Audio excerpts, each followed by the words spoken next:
Good evening, and thank you for tuning into KGOB Goblin Radio for our UFO Story Hour.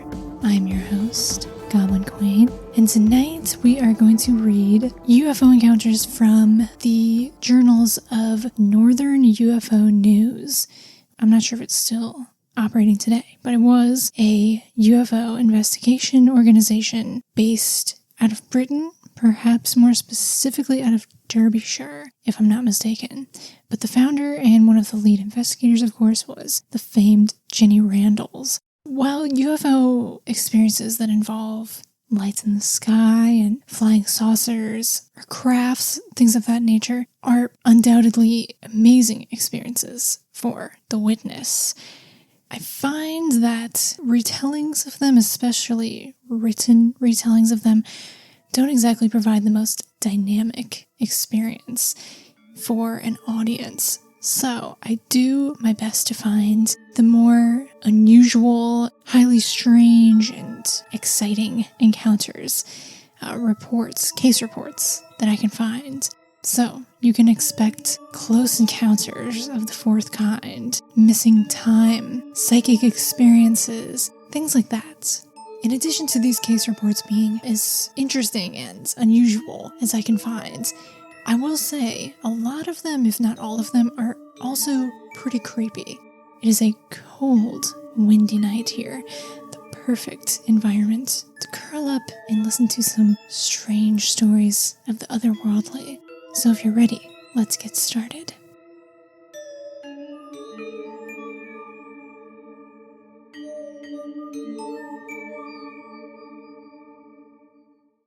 Mr. O.D. is a wonderful, sincere man of Irish descent and has had quite an amazing life. Born in Tipperary in the Silver Mine Mountains of the Central West, he recalls that at the age approximately 15 in 1944, his mother reported how a strange aircraft passed over their tiny homestead. Quote, "It was funny, like a big cigar. There was no sound. I didn't see it, but it affected my mother deeply because she was very religious." End quote. Despite professing no belief in such things as ESP or the paranormal, it is clear that our witness has had some experience. In 1964, he was hunting with a friend on a railway line when an old woman appeared on the sleepers. Quote, "I could see her as plain as day. She was a solid, three-dimensional woman, but my friend Tommy couldn't see her at all. Then she just vanished. I will never forget her face. I didn't recognize her, but she was smiling." End quote. Not long after this, Mr. O.D. decided to go forth into the world and seek his fortune. Quote, "I am a single man," he said proudly, "and I have been drunk in 4 continents. If I could, I might remember some things that the police would want to know." End quote. His trips have included being a miner 4,000 feet underground in Australia. However, he returned to Britain and was then in a period of stable employment in Eastbourne when the main drama was set to unfold. It seems that the date was a weekday during October 1972. Mr. O.D. would then be aged 43. He was working in the still room at a seaside hotel. Quote, "I love the sea, and although I only had to make tea and coffee, it was worth it." End quote. He admits he had a couple of Guinnesses, then set off around 7:30 p.m. for a walk over the golf links on Beachy Head, the cliff-top beauty spot notorious for having the highest suicide rate in England. This is the old part of the town, near the Black Swan pub. After about 90 minutes, walking in the cool, cloudy evening, he began to probe his way back towards the hotel. It was now 9 p.m. approximately. Mr. O.D. took a shortcut by the golf house under a wire fence, but he was suddenly startled as huge dark clouds rolled in from the sea, plunging the unlit area into almost complete blackness. He was afraid of walking off the top of the cliff and into the sea in confusion, and so stopped dead in his tracks and waited, contemplating his next move. Then a huge star appeared out over the channel. It had a remarkable violet-blue glow to it, quote, "like it was a solid thing." End quote. Mr. O.D. had often seen troops out there on maneuvers with helicopters, and this was his immediate thought about what he now observed. However, That idea was short-lived as, quote, the thing swooped around in front of me and had lights that moved about and were so penetrating that they sort of attracted my attention. I thought I was dead, end quote. The object, now in front of him, was dark and invisible behind the glare. It seemed to be on the ground, but Mr. O.D. kept saying that he couldn't see the shape properly because of the glow of the moving lights had been so intense. The arc swept in a circle through about 50 feet, moving, rotating, flashing. The area of sky covered was many times that of the moon, and the multiple colors, around 30 lights in all, were vivid, quote, especially the greens and reds, which were lovely, end quote. He was stunned and mesmerized by the whole event.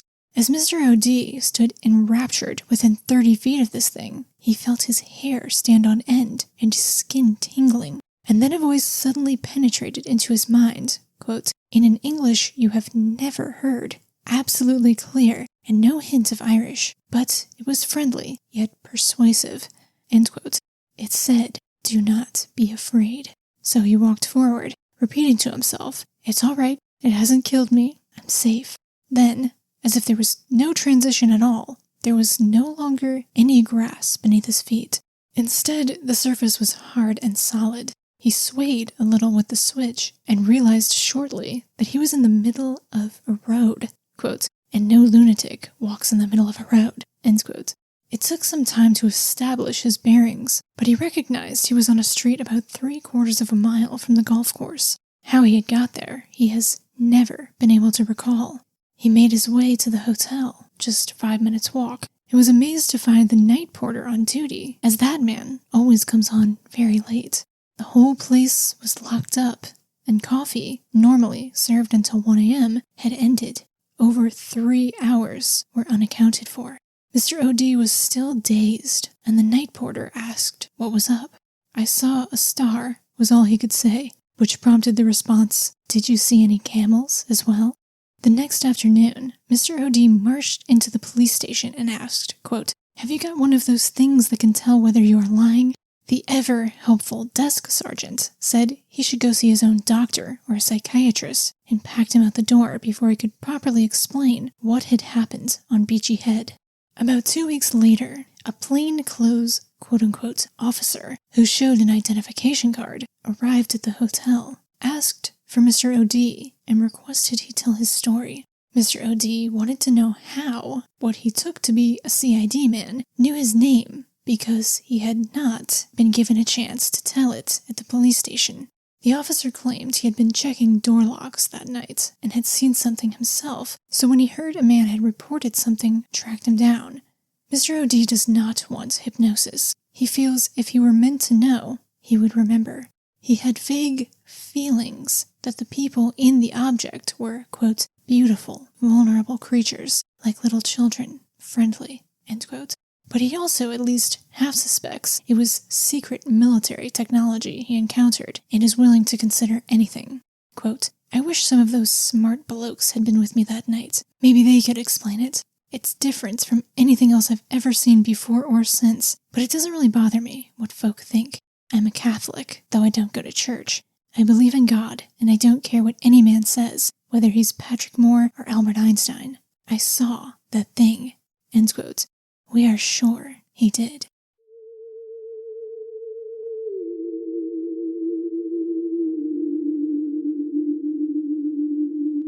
All right, that is our first story.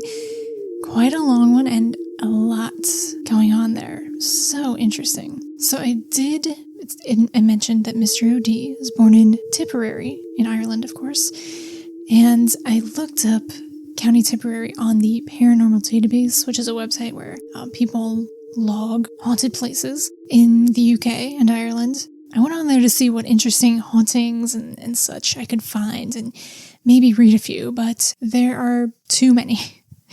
I mean, there was actually, I don't know, there's only one page, which some areas have pages and pages and pages of haunted places, but they were all so interesting. So I could easily have derailed for a long time just going through all these really interesting haunted places in County Tipperary. So I'll have to leave that for another time. But suffice to say, I didn't find any UFO entries on there from Tipperary. There were fairies, of course, ghosts, but no UFOs. So this one did have a craft, but you couldn't really see it beyond the lights. And it is interesting that where this took place, it said is known for having the highest suicide rate in England. I mean, pretty emotionally charged area, I would think. And I'm sure many people would say probably pretty haunted as well. You so often find that where there are UFO encounters, it seems like there's other stuff going on too. Hauntings or cryptid activity or just other strange activity. What to make of that, I'm not sure, but it is something that is a pattern. So he sees the lights, the huge star, and then 30 lights, I think he said, that were moving and rotating and flashing, covered this massive area of the sky, and heard a voice that said, "Do not be afraid," which is very common, right, in these kind of UFO or extraterrestrial encounters. And then it prompted him to feel safe, and so he started walking forward, even though a moment ago he felt that he should stop in his tracks or else walk off the side of this cliff where many people have intentionally perhaps walked off the side of the cliff. So that's a little scary. This is going to come up again in a later story, this kind of don't be afraid, be not afraid mantra heard in these kind of situations. I can't help but wonder, because it comes up, well, of course you're going to be scared in this kind of situation, but also you're potentially in a dangerous situation. So is this voice telling you not to be afraid because you genuinely don't have anything to fear, or is it lulling you into like a false sense of security? And it's a little more nefarious. And then all of a sudden, he wasn't on the cliff anymore. He was in the middle of the road, which is also dangerous. And then 3 hours are unaccounted for. So it does seem like, I mean, he doesn't know what happens, but he maybe has an idea that he was taken aboard, right? He said he had vague feelings that the people in the object were beautiful, vulnerable creatures like little children. Which, does that mean that they were small? And again, he just has a vague sense of this. He's also not sure if it was some kind of secret military technology, but also important to note that he seemingly had a kind of Men in Black encounter. 2 weeks after the event, a plainclothes officer arrived at the hotel and asks him by name to tell his story, when he never gave his name. And I don't even know if he really got to tell his story. Who knows how much he really got to tell before he was thrown out by the police. But very interesting. Really good way to start, I think. So with that, let's go ahead and move on to our next case.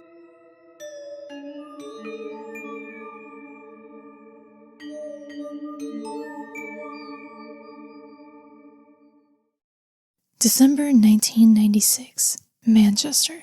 Mrs. C went to bed just after midnight, leaving her husband downstairs watching television. Her 3 children were asleep in their bedrooms. As she was trying to get off to sleep, she seemed to hear voices, and the room appeared to fill with a bright light. She felt frightened and refused to open her eyes, even when she heard her name several times. She then remembers drifting off to sleep, but then became aware of feeling a terrible pain in her side, which caused her to sit bolt upright in bed and become aware that she was now on the opposite side of the bed.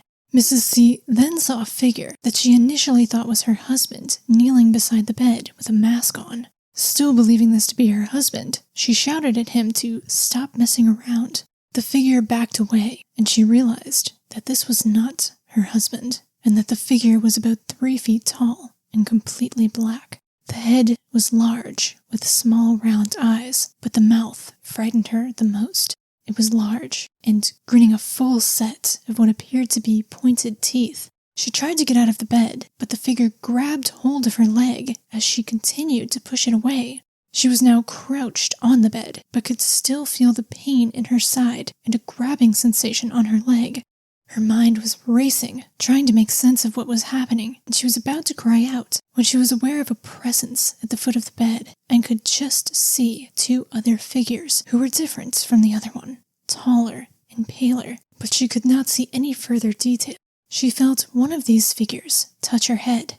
At this point, she stopped feeling frightened, as she somehow knew they meant her no harm, but that they made her feel like a child. She specifically remembers hearing her own voice asking why they had hurt her. She did not speak these words. There was no reply, and she was then aware of falling asleep. Mrs. C awoke the following morning and found a large bruise on her leg with a lot of discomfort in her side. She had no initial memory of these events, but over the following month, she experienced flashes of these events and subsequently a fully recovered memory of what she perceived had happened.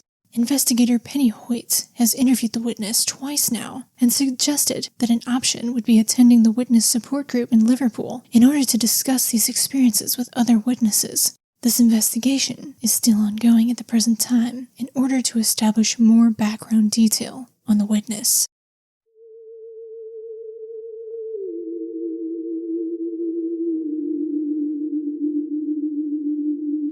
Okay, so there it is again. This witness was absolutely in pain and in fear and just in a terrible situation. And then one of these beings just touched her head, and then she stopped feeling frightened and knew they meant her no harm. And then she just fell asleep. I don't know, that doesn't really come off to me as reassuring. It's just kind of a forced submission almost, and they were hurting her in some way and grabbing her, and yeah, so it sounds really unpleasant. So there were 3 figures, and this is really common too. A lot of times there are 3 beings, especially in these kind of bedroom encounters, bedroom invasions. 3, and then 1 usually stands out from the others, and this was the same way. There was 1 that was small and totally black and had these sharp, grinning teeth. So creepy. And there was 2 others that were tall and pale. Why any of this is, I don't know. But just recognizing these patterns, very specific detail for someone to make up, I think. And it's just interesting that it repeats in so many cases. So it does say that the investigation is ongoing at the time of this case report.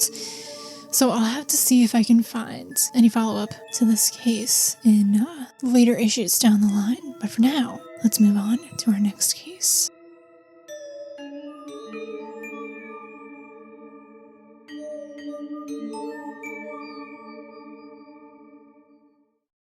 Mrs. M read an article in a woman's magazine about abduction cases and began to wonder about her very similar dream of being inside a UFO. The event occurred about late spring 1967 in Chilton, Oxfordshire, but the witness now lives in Lancashire and was studied by investigators Melanie Warren and June Cameron.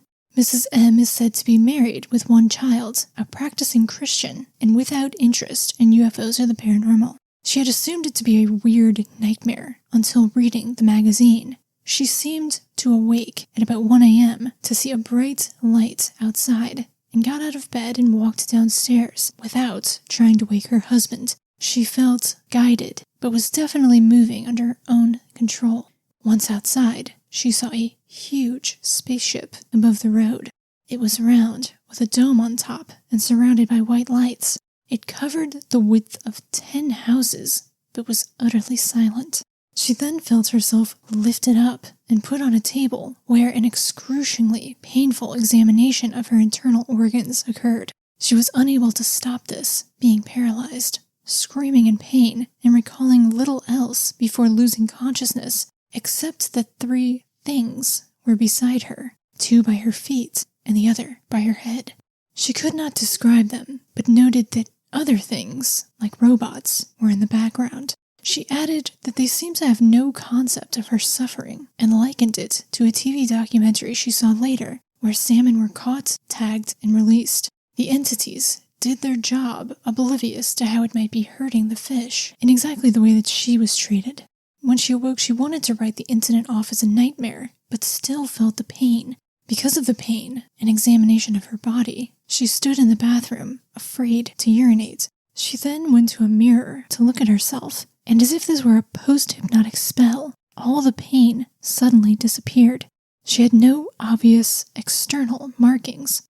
Mrs. M had difficulty sleeping for some time afterwards, but she still regards it as a very vivid dream, although being puzzled by the intensity and lingering pain. Her move to Lancashire 18 months later was unconnected, and she seems to have no trouble coping several years later.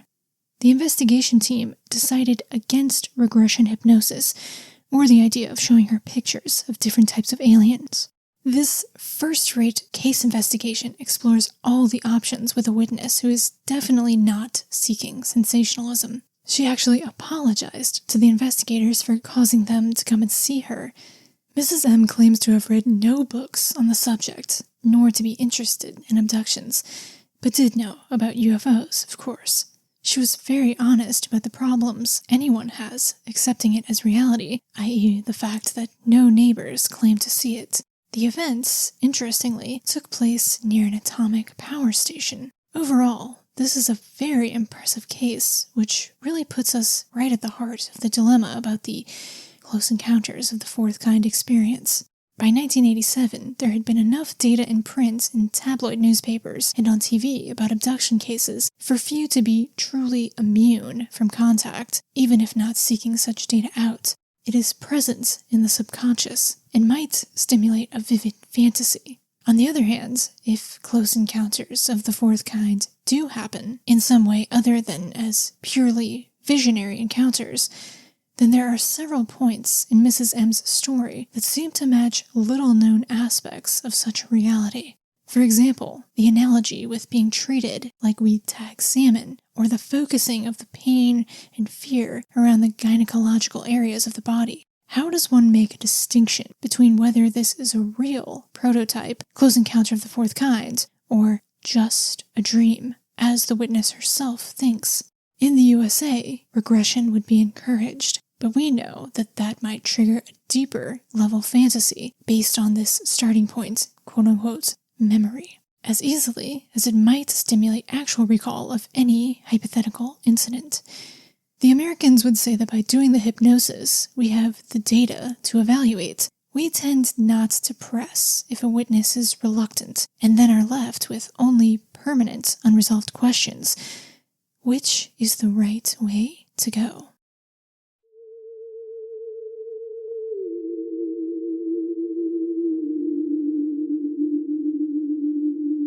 Alright, so I'm gonna just say again a lot probably during this. But again, there's 3 beings beside the witness. 2 by her feet and the other by her head. She couldn't describe them, though. So we don't know if that other pattern is present. So she believes it to be a dream, but she still reported it to the local UFO investigation, which makes you wonder if there's a part of her that thinks maybe it's not a dream. Who knows? I'm glad she did, because we have this story to read, whether it was a dream or not. So I thought it was pretty interesting that it said that the Americans would opt for regressional hypnosis. I didn't really know that it was more of an American practice to do regressive hypnosis, and that the British UFO societies, investigation groups, I guess, would preferably opt out for it unless maybe requested or something. And they said at the end, which is the right way to go. I personally would say no regression because, I mean, for the same reasons they said. You're not sure if this even was a real experience or a dream. So if you go off of something that you can't confirm really happened, and then you do this kind of suggestive hypnosis, could trigger a deeper fantasy, and it could just add on details to something that's not even real in the first place, or it can just add false details to something that is real. I just don't think you can get, unless there's something that you can, like if someone was hypnotically regressed to remember an event that was, say someone was in a bank robbery or something, but they don't remember it, but there's security footage of the entire robbery. If you were to regress someone, and then you could match their regression with the footage, that's the only way I would say that you would be able to say if it worked or not. Otherwise, you don't know if those details really happened or not. And I mean, then of course there are people who, whether it's intentionally or not intentionally, they lead the patient, lead them into producing details, right? Anyway, I just have to say, I'm pretty much not in favor of hypnotic regression if there's not something that you can back up the truth to, because then like maybe you're just muddle. I don't know if it's helpful because you can't confirm that that's real or not. I understand why people would seek it out because you're just trying to find answers, right? And it's, I imagine, extremely frustrating if you can't if you just have a blank memory of something, or blanks in your memory, holes in your memory. So definitely let me know what you think. I don't know if I would do hypnosis of any kind. Never say never. I would have to really trust that person. Anyway, pretty creepy stuff. If you're enjoying, let's press on and read the next case.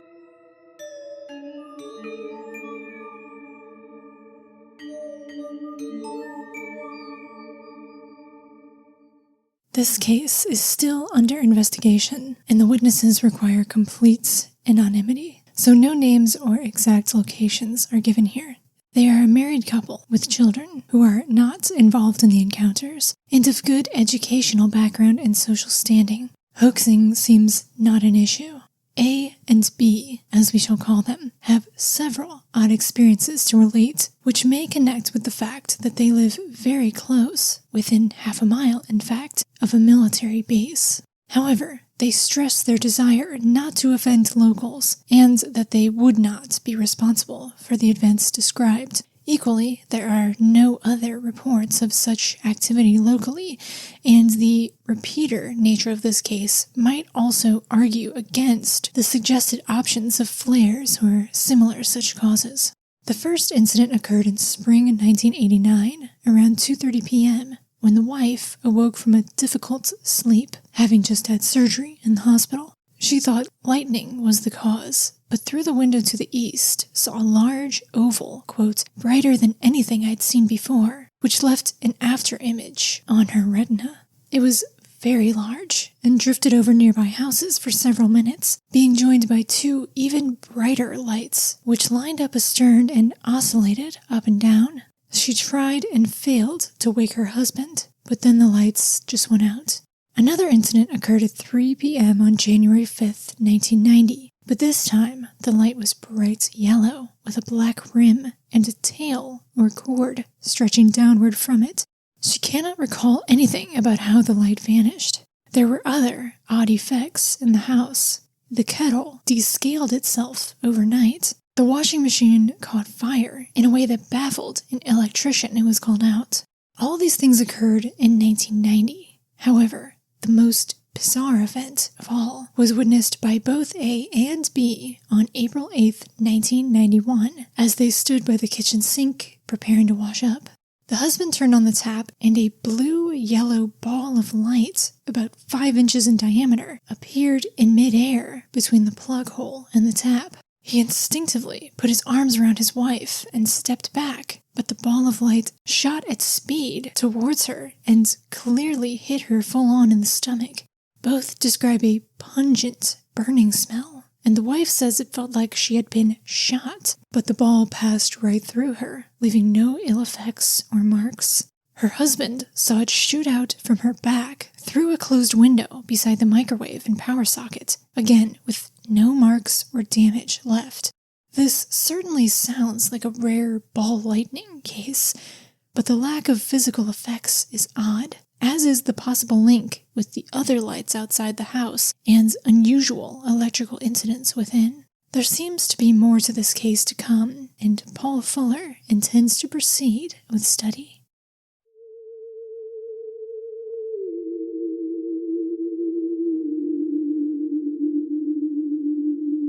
So in that story, I was mostly intrigued by this weird ball of light that appeared under the sink tap and shot through the wife and then out the window, the closed window.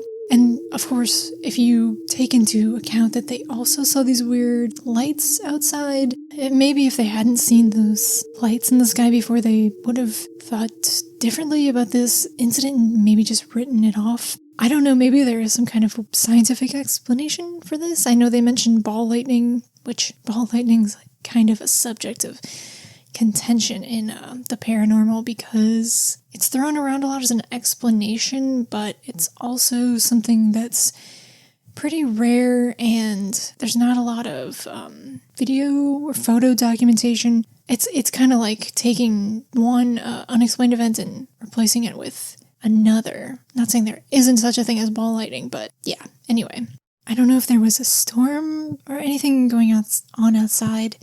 They don't say, because I know that lightning can travel through faucets and such. because water and metal are both good conductors for electricity, right? Although I think even that is pretty rare, but I don't know if there was a storm outside. Anyway, and even if that was the case, you would still think if she was hit with some sort of lightning or electricity, she would be electrocuted. But it doesn't seem like she was. I think there would be like a physical mark on your body and damage to the wall. So there's just no physical effects left from this encounter. And they also had weird, like a washing machine catch on fire. I don't know what's up with the faucet descaling. I mean, descalers are chemical agent, right, that removes mineral buildup in coffee pots and kettles and appliances and stuff.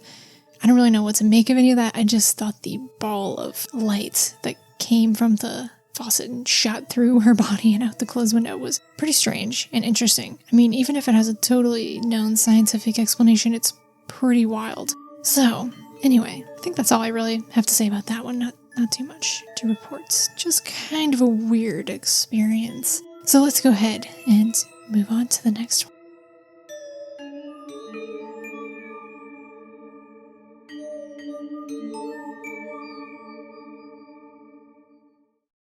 This is a remarkable case, excellently followed up by Joe Dormer, Paulette Goldstone, John Nuttall, and June Reynolds, and which, if not a hoax, which must be an option, offers surprise correlation with the infamous photo of an entity taken on Ilkley Moor 9 months earlier.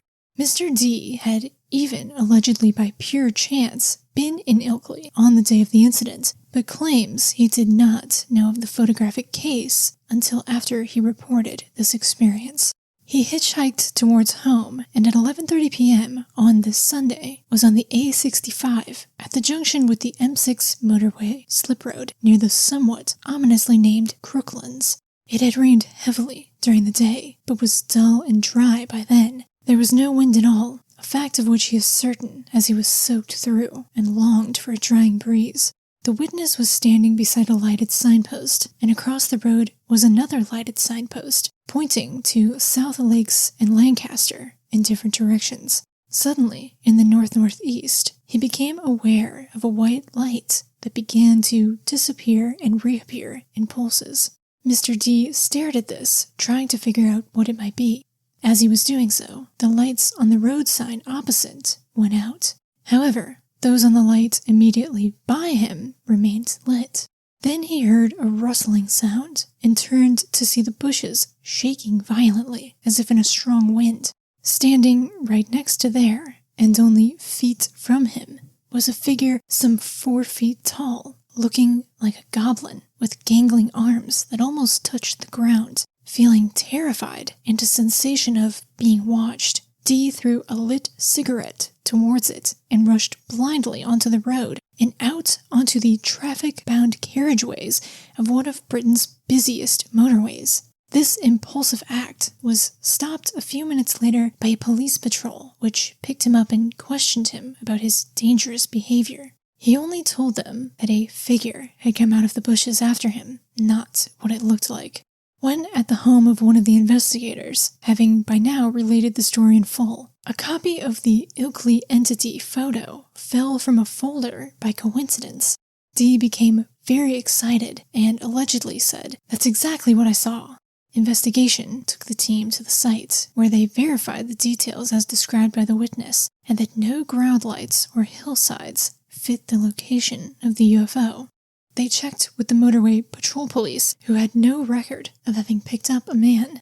Cumbria County Highways Department also searched their records for August through October and had no trace of any power outages or faults on the Junction 36 road sign. Paulette Goldstone reports that North Lane's UFO Investigation Group have records on their group files of strange events in this area, including a green light chased through Junction 36.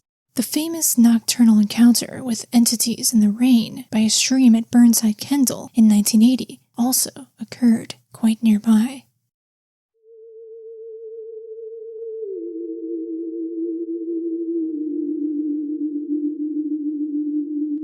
Okay, so that one, we have a brief encounter with a goblin, perhaps.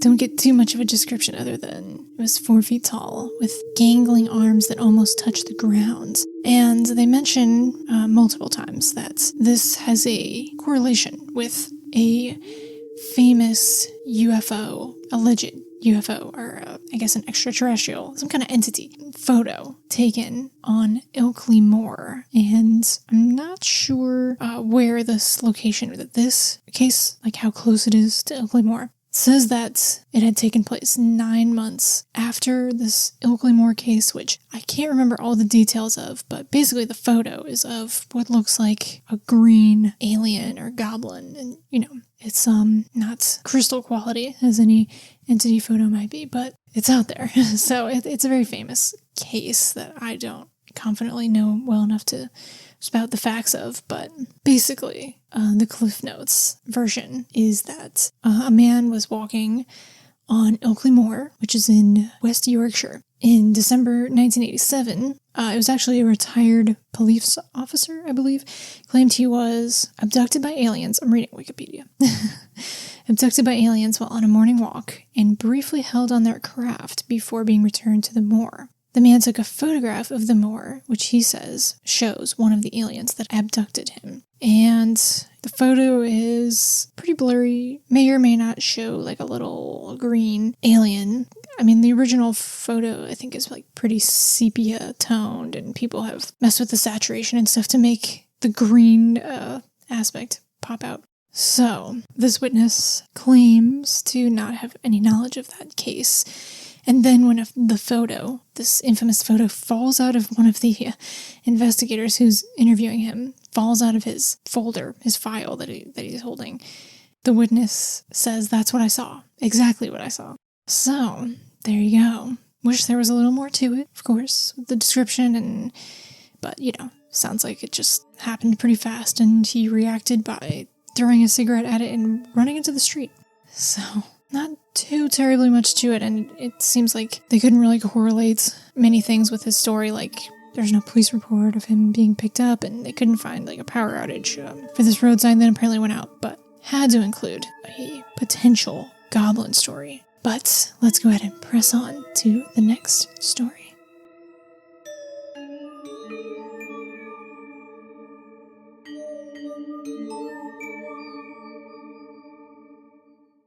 This is a story for which there seem few precedents. Perhaps you can let us know if you are aware of anything with similarities. In summer 1990, Mrs. S. from Lancashire awoke to find the house quiet, unusual, with 2 sons and living on a noisy estate. She got out of bed and saw the time was 11:22 a.m. by her digital alarm. She went down the landing, used the loo, and looked over the banister to see if a letter she was expecting had come in the morning post. There was no post at all. Then she had a glass of water and used the sink.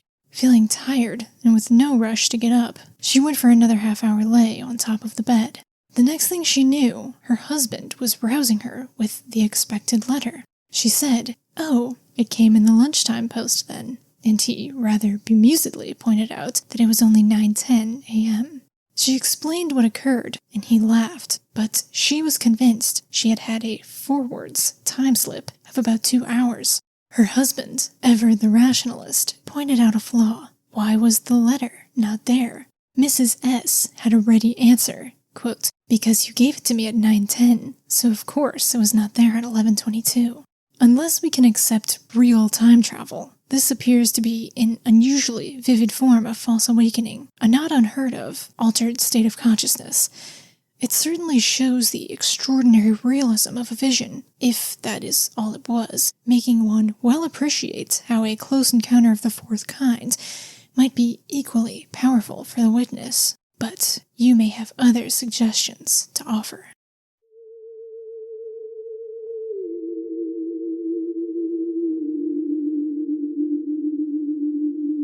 Alright, so that was a very short one, and there isn't really a UFO aspect to it, but I really like that story. I love time slips, and any kind of stories that involve aberrations in time. I'm really just tickled by the idea that time is not linear, which there may be some kind of science to actually back that up, but I don't know it. Who knows? Waking dream, I don't know. I mean, I've definitely had those dreams, or I used to. I haven't had one in a long time, but it used to happen a lot when I was like in high school, and I would need to get up and get ready for school, but it's very hard to drag myself out of bed, and I wanted to just keep sleeping. So my mom would come in and wake me up and say, it's time to get up. And I would get up and start getting dressed, and then I would hear my mom's voice again say, it's really time to get up. And I would yell back in a very bratty, disrespectful way, I am up, Mom, but I was not. It was a dream. I was dreaming that I had gotten up and started getting ready when really I was still asleep. So that is a possibility. Who knows?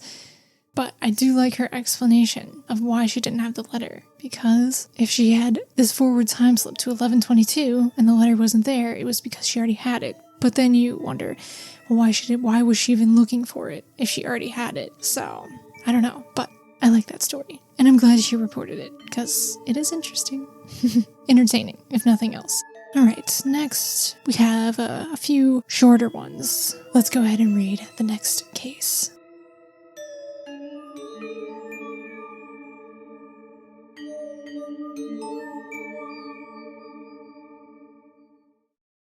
Mac now lives in England, but at the time, 1940, lived in Dumfries, Scotland, aged 10. This was the wartime, of course, so nobody took any chances, and when Mac's mother heard a noise at 2 a.m., she went to check the front door and ran screaming down the corridor, swatting her hair. She was being chased by what looked like a giant wasp, slightly larger than a normal wasp.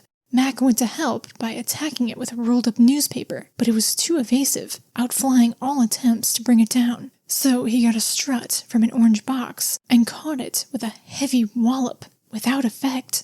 Then he hit it again, and this time it fell to the floor. In a mad panic, Mac got an axe hammer weighing 7 pounds and went after it with that. Despite smashing down on the thing, it did not even dent. Mac says, quote, the hammer was just bouncing off, despite being hit at least 5 solid blows. Taking a closer look at it, he saw that it looked like metal and some sort of miniature flying device, although camouflaged slightly to resemble a wasp. There was no sound at any time during this affair, the only difference from a real wasp until a close-up view was possible.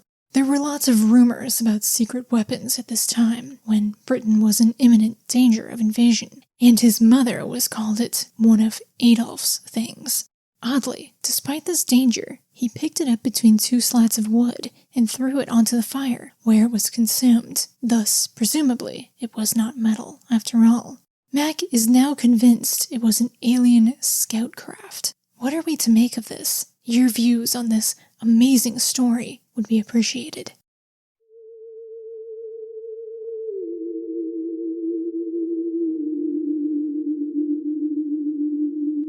Now that is a strange one, right?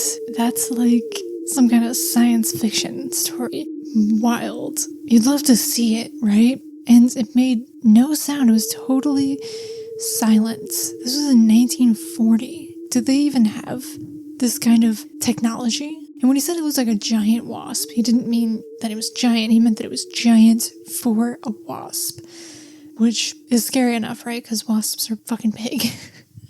So if you see a giant one, it's pretty alarming. And that's seemingly what it appeared as at first glance until you got up and close to it and saw that it was some kind of weird, possibly metal device. And it seemed to be kind of flying like an insect too, like these quick evasive movements. Weird stuff. I don't even know what to say, just so unique and interesting. I have to include it, right? So if you have any thoughts on that one, let me know, but let's just go ahead and read the next one. This one's also pretty short, and then I've got a long one. Let's take a look.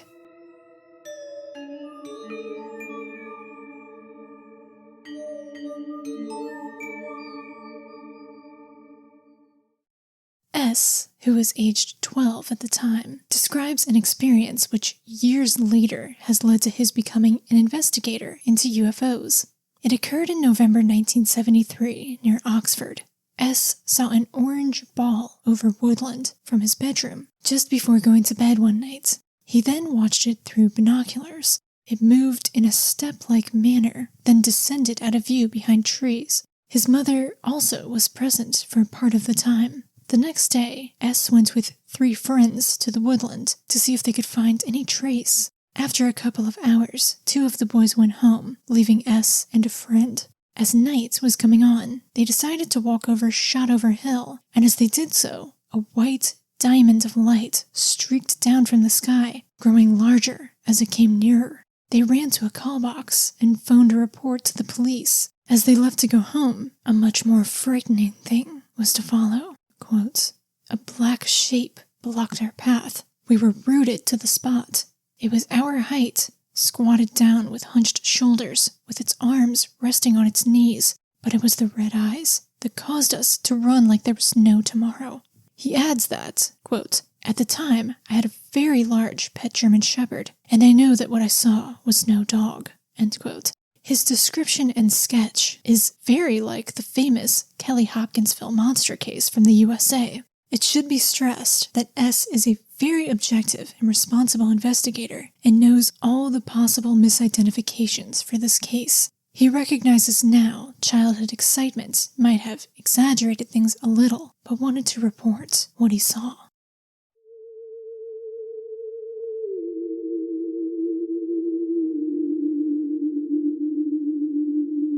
Alright, very short, not a ton of details, but again, they don't outright say it, but we can go ahead and count this as another goblins case because, well, I'm going to, because they said that S's description and sketch of this crouching, dark figure was very similar to the Kelly Hopkinsville case, which is from Kentucky. Let me double check what year that was. This was 1955, and this was on a farm in Kentucky, and this family sees this craft. It might have landed in the trees. Anyway, they see this craft, and then these little goblins, very short creature. You might be familiar with this, so I won't go on and on about it, but very short little creatures that I think were green, because this case, the Kelly Hopkinsville case, is actually from the media, all the media that covered it. So news reports, this is where the phrase little green men comes from, if I'm not mistaken. So they were green, they had little pointy, what looked like kind of ears, big yellow eyes, I think, and looked like maybe their bodies were either silver or they were wearing like kind of a silver suit on their body. And they were kind of, I don't know if they were attacking, they were just kind of terrorizing this farmhouse all night, full of this family. Pop up at the windows, and they were on the roof, and the family members were like shooting at them with shotguns. Very famous case. So that is called the Kelly Hopkinsville Goblins. If you're familiar with Pokemon, they also based the Pokemon Sableye off of the Hopkinsville Goblins. They did include his sketch. And yeah, it looks like a little kind of squatting. If your typical gray alien sketch had little goblin ears on, basically it looks like that. A very just basic sketch. So yeah, it does kind of resemble them in a way. And leading up to this, there was these strange lights in the sky, an orange ball of light and a white diamond. So the witness who this happened to in 1973 went on to become an investigator. And I'm sure they did that because of this experience, which, I mean, they said this experience led to his becoming an investigator, because I would imagine he's seeking answers or just is totally enamored by the phenomenon. Because, you know, I've had weird experiences myself, and I kind of had an interest before having weird experiences, and definitely after, but I've never really been seeking answers. I'm just kind of seeking out more weird experiences because I find them fascinating. I myself don't need the answers. If you got them, I guess I'll take them, but I like the mystery of it all. You know, in this ever-logical world where we have more and more answers, and you can find knowledge at the tap of a keyboard, which is great. I just, I need there to be strange and potentially unexplained, mysterious things. Anyway, I think this might be our last one. Either way, it's a long one, so let's go ahead and get started.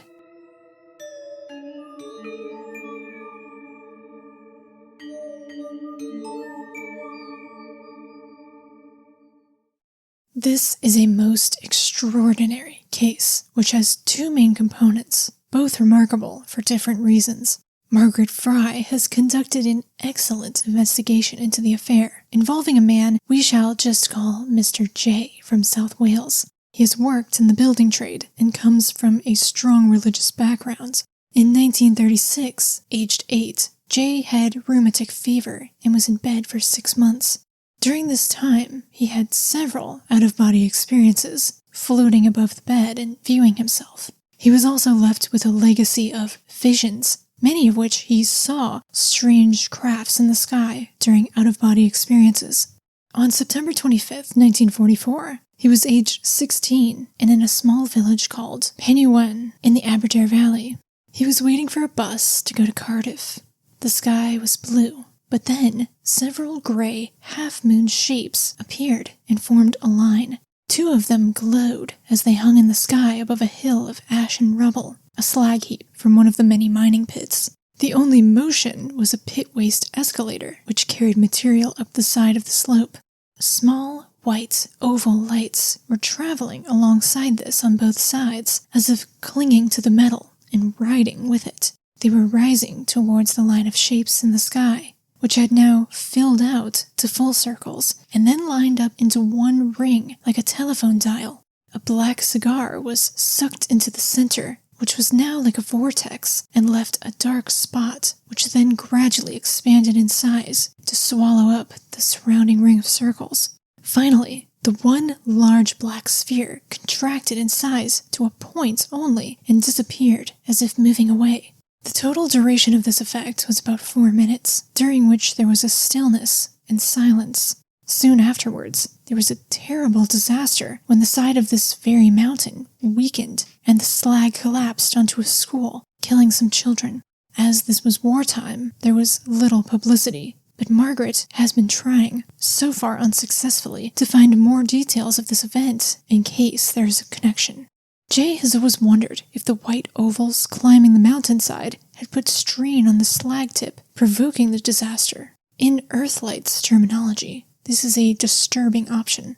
Of course, in November 1966, at nearby Aberfan, there was a second terrible disaster of similar nature, and according to an old flying saucer report, a cloud-like UFO with a beam of light was seen in the area as a prelude to that event as well. Many years later, on November 17, 1987, Jay entered hospital in Cardiff for hip replacement surgery. He told others in his ward of the UFO the first time he had discussed it, and as he was wheeled into the theater under pre-op medication, Jay saw himself on a bed of mercury with a strange tall being rectifying things that were wrong with his body, except the hip that was about to be replaced. In the theater itself, he floated out of his body and saw the surgery as it happened, including hearing the surgeon tell student doctors that, quote, "This man has healed himself." Later, the surgeon visited Jay on the ward and asked detailed questions about his UFO sightings. It seems he had been babbling about UFOs and aliens under the anesthetic. Before he was discharged, one of the nurses asked Jay to meet him in confidence outside the hospital and have lunch. He agreed, and she said that she and a student had seen Jay's spirit body rise from the table during the pre-op phase and disappear through the ceiling. Later, they saw him re-enter his body, but only from the waist up. They almost ran away, but for the other patients in their care. Margaret Fry reports that she is convinced that this case demonstrates how aliens do not abduct the physical body, but take the etheric body instead. That would certainly explain some of the paradoxes of the UFO abduction phenomenon, such as those observed abductions, where the witness claims an experience, but was clearly seen by others and had gone nowhere.